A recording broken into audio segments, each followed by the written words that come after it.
That's why we love you and we're trying to give you the best advice. Same thing with now, the brothers are out there on the hunt, and it seems like the sisters in these places are out there on display. We don't want our sisters to be on display. We don't. And I'll tell you something. Yeah. If our sisters have made mistakes in life, that does not justify for them thinking that the only way they'll be able to find somebody is to go to these places. No. As long as a person, a believing Muslim, repents to Allah, they're no longer considered unchaste, evil, or anything of that sort. So if they have wronged themselves, the women or the men, they need to return to Allah and look to find the halal, the appropriate way, the appropriate locations, the appropriate methods for finding that person, not these places. It's never too late. So even if he's did that, he's been he's had the VIP card for all the nightclubs. She's had, you know, the guy who's taking her all the nightclubs and another guy taking her there and all these other things. We're not going to get into the details. Allah is the most forgiving. She stops right now. He forgives. Is this correct? Absolutely. Okay, we talked about this and I hope you get to benefit, and we're doing this out of the love. Here with Imam Spendeem. Tell us now, for the brother, these who've gotten a little past that, he's fasting now. The brother is not married, but he's not kicking it at a nightclub. Shaitan don't got him there. He's fasting, mashallah, you know, but he's still not married. Something is holding people. We talked about in the last show. This is the real deal. I come up with brothers and look what time it is. It's like 2 years, 3 years past. Hey, brothers, you get married. I asked them this question 3 years ago, and the brothers, I make dua for me. I mean, I'm making dua for him, but can he be doing something a little bit more? Can he be a little more enthusiastic about it? What are the harms of keeping you? Because I honestly think, look, Shaitan keep you away from praying, huh? And definitely, you started praying. He doesn't want you to get married, does he? Because there's so much good that can come out. Can they be tricked a little bit by the Shaitan, procrastinating for so long? And I don't want you brothers to live another 10 years. And when I see you, say, look, brothers, still make dua for me. I want you to be enthusiastic about this after the show. Give us some advice, Imam.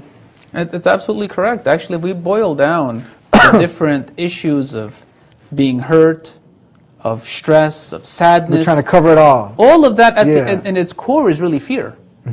There's fear within these individuals that's preventing them from taking that step. Can I get a shot or something to get them away? Definitely. Give them a shot of Iman. Iman, yes. You know what I mean? Let them accept it. And that's the thing. They have to make that active decision. They need to, if they're making dua to Allah, they need to then allow Allah to guide them in the right direction. And part of that right direction is looking to have clearly what you're looking for, and then looking to get the proper methodology of finding that person.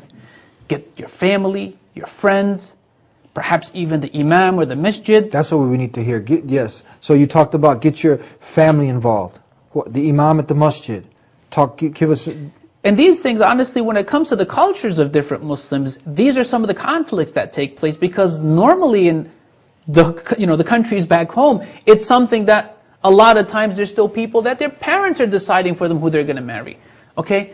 When you come to America or you go to some other countries, you got to understand that this is a melting pot. Yeah. And so we need to really open up our minds and our hearts to what is Islamically permissible of avenues for us to follow. And it comes to using the imams and benefiting, for example, from the Islamic centers, from the Islamic schools. When it comes to, for example, different Islamic classes that may be given. When it comes to even the internet. And one of the awesome things that just recently started up, which I really recommend that our brothers and sisters look to take advantage of, is an awesome project that Sheikh Yasser bin Jas has come with. And from what I know of him, mashallah, I expect this to be something that's going to be awesome and is going to be very beneficial. The website is www.practimate, PRACTIMATE.com. And in this, he's got a service which takes you literally like life coaching from beginning to end for the stages of helping you, especially if you're a practicing Muslim, somebody who wants a practicing Muslim, to be able to achieve that, to get the goal done. So we need to put forth the effort. We need to be encouraged. We need to be excited, and we got to be out there doing the work, like anything. She's not just going to come, knock on your door and say, hey, I'm here, marry me. It's not going to work like that, is it? Unfortunately, that's the mentality back home, especially on the woman's part, that she's got to sit home and that somebody's going to come knocking on your door. Wallahi, the time, by Allah, the time has come that we need to really be proactive. If you are not going to be proactive in your life, in that which is most important to you, if you're going to just leave it to others, then how in the world are you going to be able to expect really a meaningful, deep, fulfilling relationship?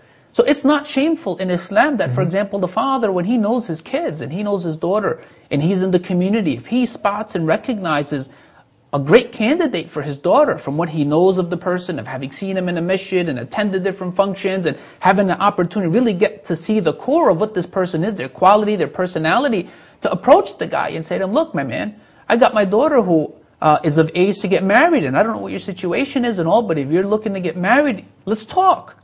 Or a brother, for example, if it's that he's the wali, if he's the guardian, instead of the father, for example, if he's not present, he's passed away, whatever the case is. Or for the brother himself.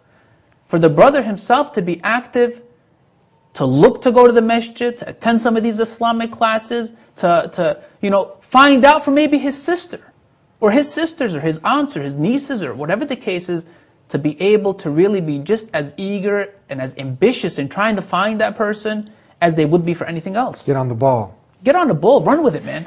And this is something very serious because zina, that's a major sin. Zina meaning, how would you translate it? Fornication? And adultery. This is something that's major. We don't want to get close to that. We want to be far away from that. And safeguarding your deen, your way of life, the way of life from the creator of the heavens and earth, that's the marriage, isn't it? It's protect yourself from getting in this trouble. That's definitely one of the aspects and purposes behind marriage and of the benefits. That it protects you from having to do anything of what you would normally have fulfill you and satisfy you within the marriage, to find it outside of the marriage. And again, this is one of those aspects of when you are going to get married, that you want to make sure that when you marry the person, they have a proper understanding of intimacy and sensualness.